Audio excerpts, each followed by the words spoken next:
Muqaddas, mana sayskan. Mazasi rosa yaxshi ekan, bolalarimga rosa mazasi yoqib qopti. Qaynatib bering. Ha, yoqadi mazasi. Qimmat bo'lgandan keyin hamma narsa narxi oshib ketgan. Qattan ham bilardinglar ro'zg'or qilmaganinglardan keyin. Qimmat bo'lib ketganini bilmay qolamiz. Keyinroq yurmiz.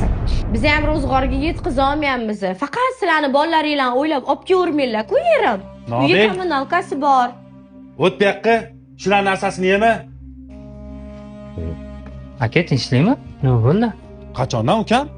Saniki meniki bo'lib qoldi ro'zg'orimiz. Undan ko'rasiz, bo'lak bo'lib qo'ya qolaylik.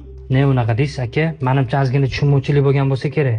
Kirganda xotinchangdan so'ragin, nima bo'layotganini.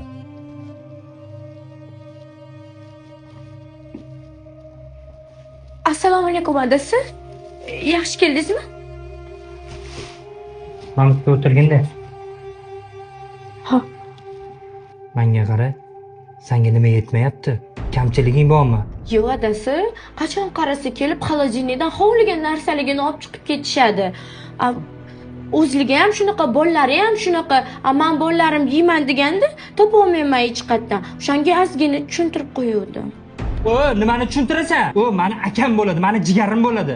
Pulni men topolman. Sen topotgani yo'q.